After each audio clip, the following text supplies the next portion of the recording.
Hello everyone, welcome to the Green Man channel. Hope you're all doing good and well. So time for the first of two album reviews this Sunday. First up is the second album from technical death metal band the Zenith Passage, and this is their release Datalysium, which came out on Friday just gone via Metal Blade Records. Metal Blade, of course, a label known for lots of technical death metal. So this is the band's sophomore album, and it's 9 tracks and around about 45 minutes in length. So what you can expect from this album, I mean, it certainly does have a very tech death sound, pretty much right from the word go. I would say that this is a slightly more digestible kind of technical death metal to me. At least it's not as hyper as some bands you get out there. I mean, the likes of Larkspy, for example, and, you know, the ones that just have hyper, you know, mostly hyper speed tech death and shreddery throughout entire albums. This isn't quite like that. This does have moments, actually. In fact, as it goes on, it gets quite sort of, you know, the electronic moments come in a bit more, and it opens out a bit more, and you get more keyboard work and, like I say, a bit more of an ambience and a bit more of a feeling of space in the album, which you wouldn't necessarily get in a lot of tech death.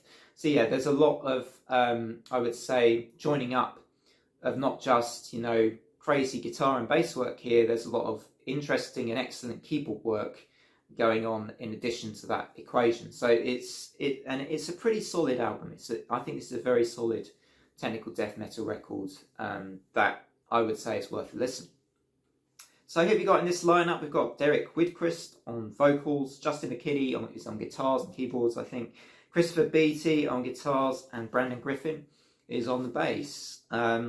So the band themselves say this isn't a concept album per se, but it does have some themes running through it, those largely being the impact of technology on humanity and, you know, how it can pretty much take over our lives, I guess, breed fear and loneliness and exert control and make us more or less obsolete.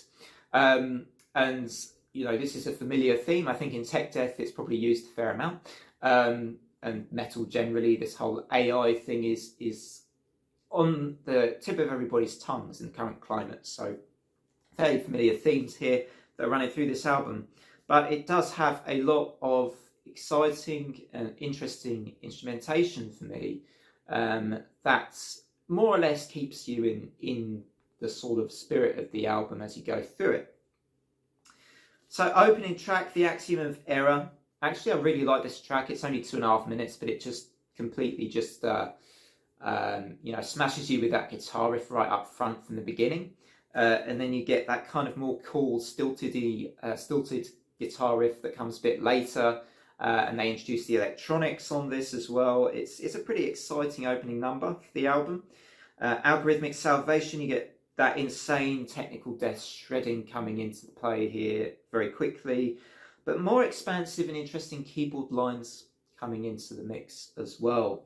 And this was one of those tracks actually reminded me a bit of the band Surreption, the Swedish technical death metal bands, who I felt also have that similar sort of style of, you know, stop-start type technical guitar riffs, but they have a bit of groove to them as well. So you kind of get that feel from some of this album, I think.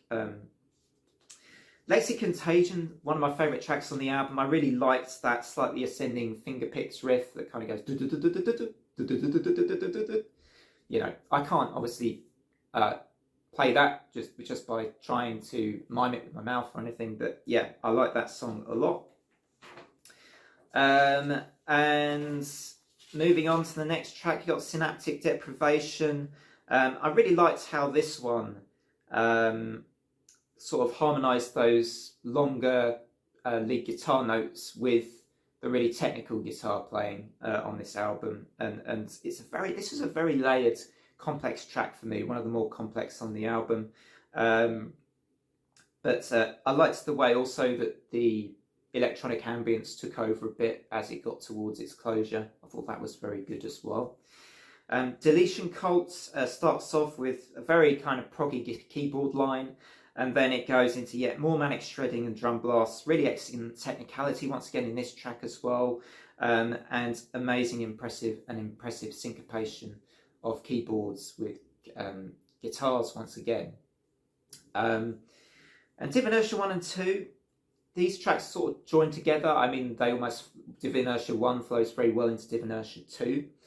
And I liked the combination of these tracks. Div Inertia 1 plods along a bit more, and Div Inertia 2 sort of takes off, you know, and it goes hyper speed in some really cool hyper fast shredding once again.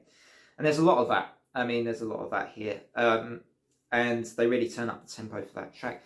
Now, interestingly, Automated Twilight is the penultimate track, and that's where you get some more clean singing coming in. Or I think actually possibly for the first time in the album you get clean singing, I should say. And that's not, you know, this track, I don't know how I quite feel about this yet. I'm not sure that I really kind of gravitated towards this one quite as much as the other tracks on the album. I get maybe they were trying to expand a bit and show that skill of clean singing, but the track for me felt a little bit like it was sort of, I don't know, maybe dragging the album out a touch based on what we had before, possibly just a little out of place for me on the album, but I understand the band maybe wanted to just explore a bit more before they reached the end of the album. The last track, Datalysium, the title track, is very, very good. I thought that was a good way to close things out. So, where does that leave me with my score for this one, for Datalysium by the Zenith Passage? I think it's an 8 out of 10. I think it's a really good album. Lots of interesting dynamics.